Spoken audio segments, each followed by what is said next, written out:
mais características desse sistema operacional Linux, agora um termo muito interessante, o termo GUI.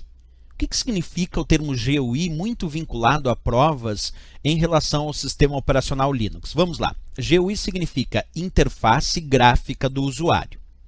Professor, o que é uma interface gráfica? Vamos observar o seguinte. Por padrão, como aprendemos em aulas anteriores, para utilizar o Linux é muito comum as provas de concurso indicarem o uso de comandos de texto, de comandos textuais. Lembra comigo das aulas anteriores, por exemplo, o ls, que serve para listar o conteúdo de um diretório ou o conteúdo de uma pasta? Isso é um comando textual que nós usamos lá na linha de comando. Lá naquele tipo de interface que não é uma interface gráfica, que é uma interface via linha de comandos textuais. Então, é comum a gente imaginar a utilização do sistema operacional Linux para efeitos de provas de concurso, é claro, utilizando comandos de texto. Isso é importante estudar. Mas também é importante saber que dentro do Linux nós podemos utilizar esse sistema operacional mediante interface gráfica.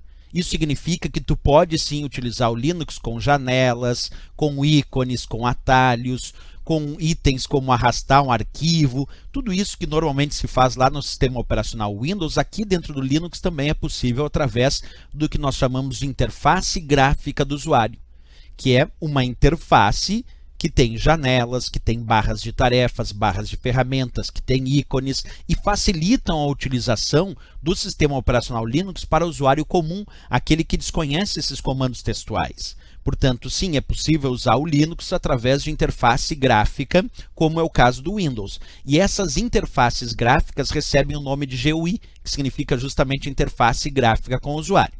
Agora, se tu me perguntar, professor, me dá exemplos de interfaces gráficas utilizados nas distribuições do Linux. Bem, existem então vários ambientes gráficos, várias interfaces gráficas que foram desenvolvidas para trabalhar especificamente com distribuições Linux, como por exemplo o ambiente gráfico KDE, ou ainda o ambiente gráfico GNOME.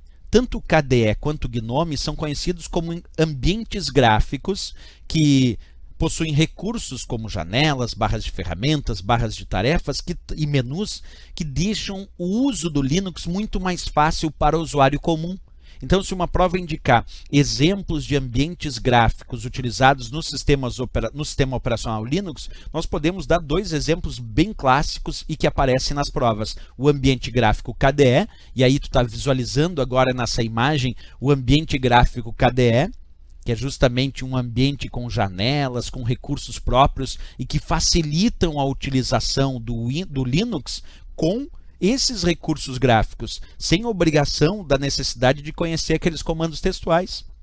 Então, se a prova sugerir, KDE é um exemplo de ambiente gráfico para o sistema operacional Linux e que facilita a utilização do Linux pelo usuário comum, porque ele vai usar com janelas, com área de trabalho, vai ficar muito fácil utilizar esse sistema operacional. E o GNOME, que tu está visualizando agora nessa janelinha aberta aí no slide, o GNOME é um outro tipo de ambiente gráfico que também é utilizado em muitas distribuições Linux. Então, tanto o KDE quanto o GNOME são exemplos de ambientes gráficos que formam interface gráfica com o usuário, chamado de GUI, e que facilitam a utilização do Linux, desse sistema operacional, pelos usuários comuns. E tem muitas provas que justamente perguntam isso, exemplos de ambientes gráficos utilizados do Linux, e eu poderia dizer então como os exemplos mais proeminentes, aqueles mais famosos, tanto o GNOME quanto o KDE que tu visualiza aí nessa imagem. Ok, pessoal? Beleza, isso que eram exemplos de ambientes gráficos do Linux. Voltamos aí nas próximas aulas. Se gostou do nosso vídeo, tu já sabe, é importante, marca gostei e também se inscreve no nosso canal. Até o próximo vídeo, bons estudos!